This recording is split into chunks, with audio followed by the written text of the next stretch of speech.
So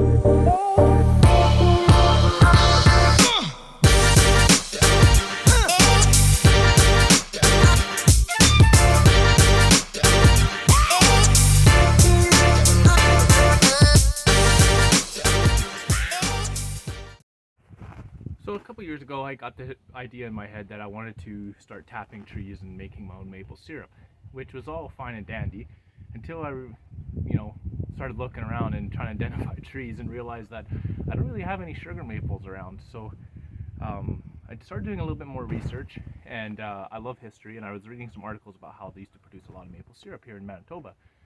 And in those articles, and what I was reading is these guys were tapping quote unquote Manitoba maples is what they called them, which is pretty much just a name that people call for box elder trees.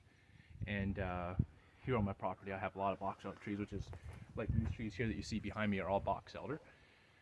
So I thought last year, well, I'm going to try tapping, and I didn't want to spend much money, obviously. That's kind of the whole idea. This maple syrup's so expensive, I wanted to do it as cheap as possible.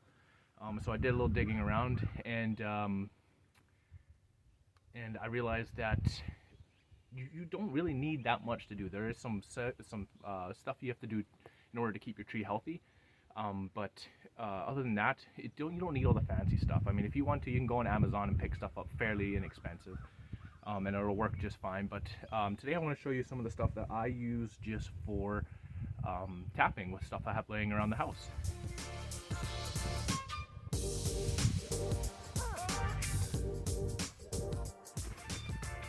So first and foremost, when it comes to having a spile, like I had mentioned, you can go on Amazon and order a spile, or you can just build out of stuff you have around the house. So I got a couple examples here in my hand of stuff that I've built around the house.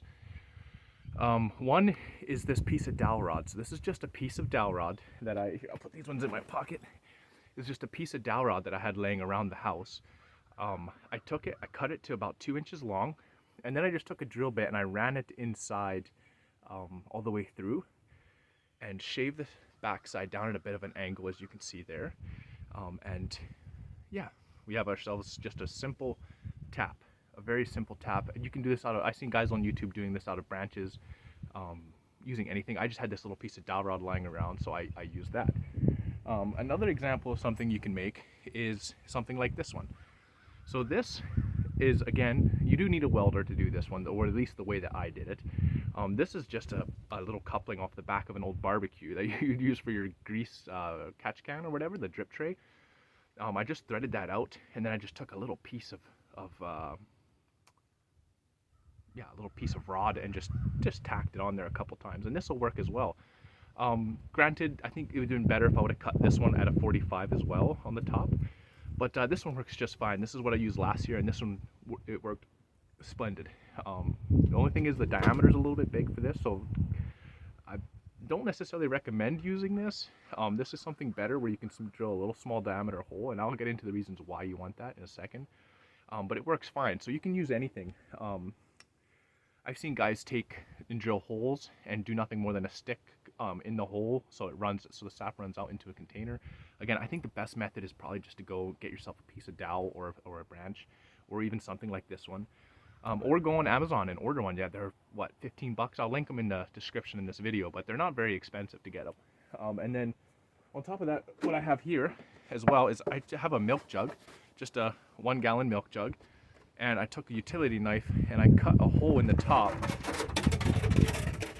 A little breezy, sorry, it's blowing around, but I cut a little hole in the top so that, and I cut it here strategically because this will fill up. In one day, this can be, on a good running day, this will be full of water, or of sap. So I cut it towards the top so I have that strength from it, and I will simply, and I'll walk you through this as we go too, is this, I can hang it up, and I can easily remove this without spilling too much of the sap. So I'll talk to you a little bit more about kind of how we're going to drill these holes, and then we'll get straight into drilling them.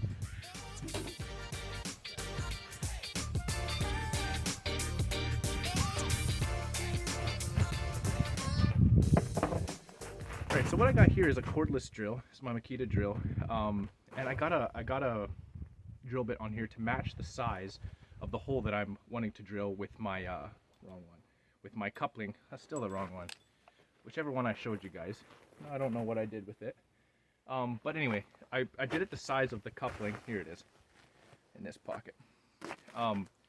This drill bit is the size for this.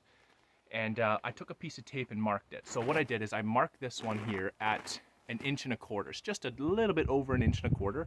That's all the further you ever want to drill into the tree. If you do more than that, there's a couple of reasons why you don't want to do that. So the first reason being, if you drill in further than that, you're going past the sap layers. So then you're starting to get into the outer part of the heart of the tree, and you don't have as much sap production there.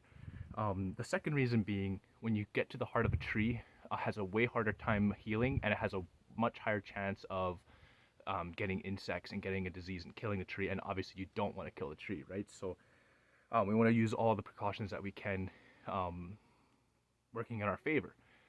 As I had already mentioned, last year, it's a lot of snow here. Last year, what I did is I tapped these trees as well. And so one thing you want to remember is, I'll show you here, let's see, which one's a good one to show you on. I'll show you last year's hole. So right here, if you can see there, that is last year's hole that I tapped into this tree. Anytime you're retapping a tree, you always want to make sure that you're maintaining 3 inches. You want to go 3 inches, and you want to go higher above that, because what happens is that you get a scar tissue inside that sap layer. And one, it won't produce as much sap, and two, it's extremely hard on the tree because it's already worked all year to heal from that last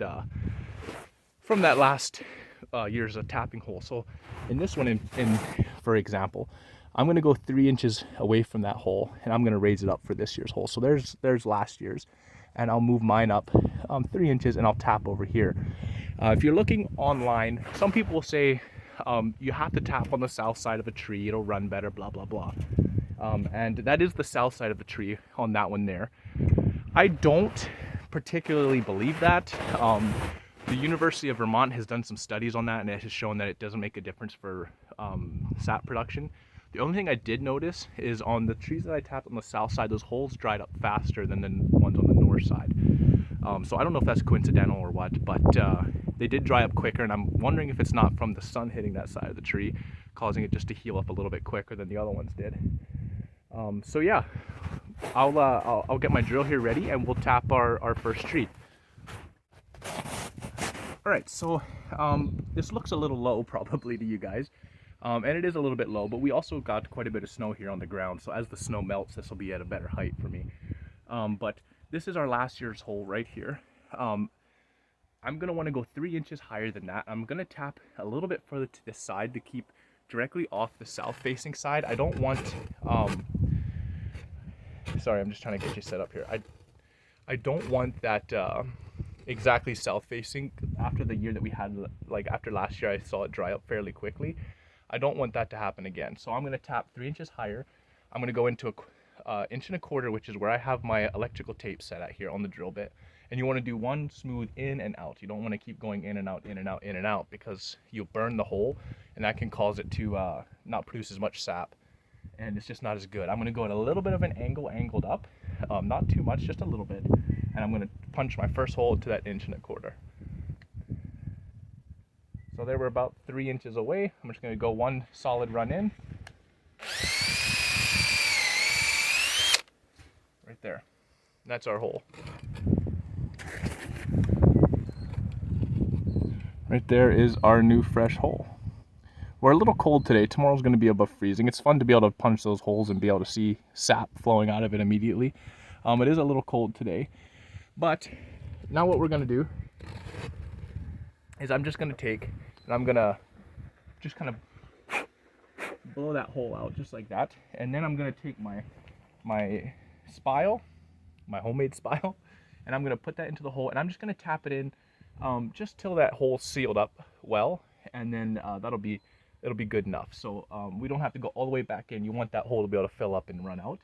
So now I'm just going to take my hammer, I'm going to take my spile, I'm just going to pop it in there a little bit, just like that. That's nicely sealed up there. I don't have to worry about sap running around it. All that sap is going to be collected into on this it's not going to leak, it's going to run out here. Now I'm going to take my milk jug and I'm going to put my milk jug on there as well. So let's go like this. So now take the one that we have the hole cut in it, make sure that our hole is big enough that we can get it on and off. I'm just going to take this, I'm going to hang it right on there, right like that. And that's that. That's what it looks like. That's as simple as it gets right there. We've got our spile. We take our milk jug, we hang our milk jug on it. That hooks on there pretty good. And unless we get some serious wind, that'll stay there. And of course, as like tomorrow, it's supposed to get to 3 degrees above zero. Once it gets up that high, it'll start running for sure again tomorrow. And then that'll fill up. And as soon as there's liquid in there, it won't blow around as much. But if you are worried about it, you can get twine or shoelace or whatever and run it around there and tie it up. I haven't had one blow off yet, so I'm just going to leave it just like that. So yeah, that's our final look at the first one that we tapped. Simple, easy, not much to it. We kept our 3 inches of distance. I went in 1.25 inches, one time in and out. And now we just hope and pray for above freezing. And that's one thing I was going to mention too. Yeah, the sap runs, when it's above freezing, or when the days are above freezing and the nights are below freezing. So according to the forecast, we have probably 10 to 14 days of that weather. So we'll see how much sap that we can collect in that amount of time. So what I'm going to do is I'm just going to put you guys down. I'm going to do 3 more taps. I'm only going to do 4 this year out here. And then, yeah, we'll take it from there.